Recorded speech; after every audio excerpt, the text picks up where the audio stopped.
आखिरकार एकदम से क्यों दे दिया अंबेडकर युवा मंच के अध्यक्ष राहुल फिरोजपुर ने इस्तीफा।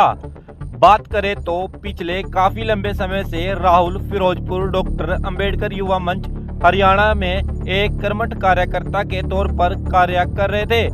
मीडिया से बात करते हुए बताया कि जल्द ही राजनीतिक से जोड़ेंगे नाता।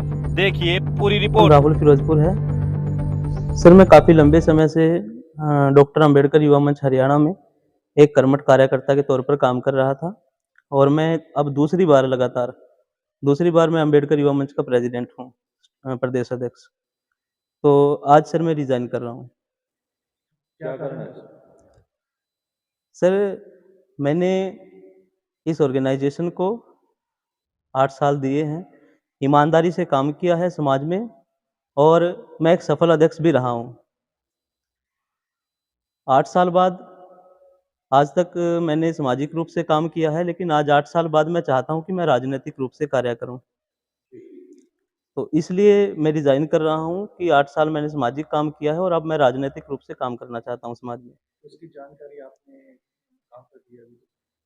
मैंने इसकी जानकारी सर हमारे जो संस्थापक हैं डॉक्टर अंबेडकर युवा मंच हरियाणा के डॉक्टर राम कुमार जी, मैंने उनको ये जानकारी दी है।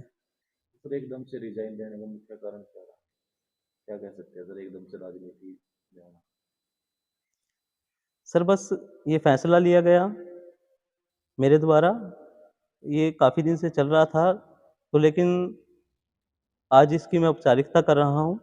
तो ये ऑर्गेनाइजेशन में काफ़ी दिन से बात चल रही है, ये कोई नई बात नहीं है। सर अभी आप किस पार्टी को रुख करेंगे, क्या लगता है? सर मैं जब डॉक्टर अंबेडकर युवा मंच हरियाणा के माध्यम से सामाजिक काम कर रहा था, तब भी मैं बहुजन समाज पार्टी यानी मान्यवर साहब कांशीराम जी के बनाए हुए मार्ग पर चल रहा था। बहुजन समाज पार्टी में आस्था रख रहा था और बहन कुमारी मायावती को अपना नेतृत्व मानता था। और अब भी मैं प्रत्यक्ष रूप से, पूर्ण रूप से बहुजन समाज पार्टी का काम करना चाहता हूँ। मुख्य उद्देश्य क्या है सर इस पार्टी में? इस पार्टी में मुख्य उद्देश्य ये है कि मान्यवर साहब कांशीराम जी ने जो सपना देखा था, बाबा साहब अम्बेडकर जी के मार्गदर्शन मार्ग पर चलते हुए कि बहुजन समाज को इस देश का शासक बनाना है। तो मेरा पूरा प्रयास रहेगा जिस भी क्षेत्र में मैं काम करूँगा, एक कार्यकर्ता के तौर पे बहुजन समाज को मजबूत करने के लिए काम करूँगा और बहुजनों की सत्ता प्राप्ति के लिए काम करूँगा।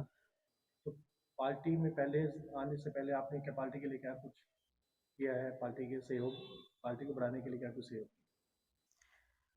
जितने भी विधानसभा या लोकसभा चुनाव हुए हों, जिला परिषद के, पंचायत के चुनाव हुए हैं, उनमें अंबेडकर युवा मंच बहुजन समाज पार्टी को सपोर्ट करता रहा है और अब की बार भी हमने बहुजन समाज पार्टी को सपोर्ट किया है पंचायत चुनाव में।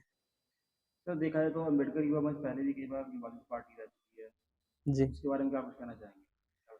सर, अब समाज का काम करेंगे, चाहे वो 2 अप्रैल जैसा आंदोलन हो, जब समाज पे अत्याचार होगा, तो फिर एक संगठन को स्टैंड लेना पड़ता है, एक संगठन को अत्याचार के खिलाफ आवाज़ उठानी पड़ती है। अब चाहे मीडिया लगा लीजिए, चाहे लोग लगा लीजिए या विरोधी लोग लगा लीजिए, वो संगठन पे ऐसा ब्लेम करते रहते हैं, वो ऐसा कहते रहते हैं। लेकिन विवादित अगर है तो समाज के लिए है, वैसे इतना कोई विवादित तो नहीं है। ये तो आपने बात कह दी, आप मीडिया के साथियों, आप कुछ भी कह सकते हो, पूछ जो सकते सच हो। है वही बोलेंगे। जी, बिल्कुल। ये तो आप भी जानते हैं इस बारे में कि कितने कुछ विवाद चल हुए, जी, विवाद तो रहा है ही। जी, बिल्कुल। तो लेकिन तो नहीं आगे क्या संगठन पार्टी को लेकर सर आगे क्या रणनीति है? सर पार्टी को लेके रणनीति ये रहेगी कि मैं बड़ी ईमानदारी से, मैं पहले भी बहुजन समाज पार्टी में आस्था रखता था, काम करता था। आज भी बहुजन समाज पार्टी के लिए काम करता हूँ और कल भी बड़ी मजबूती के साथ प्रत्यक्ष रूप से, अब तक मैं अप्रत्यक्ष रूप से काम करता रहा हूँ, सपोर्ट करता रहा हूँ, लेकिन मैं पूर्ण रूप से बहुजन समाज पार्टी का काम करूँगा। पूर्ण रूप से बहुजन समाज पार्टी के लिए काम करके बहन कुमारी मायावती जी को प्रधानमंत्री बनाने का प्रयास मैं करूँगा।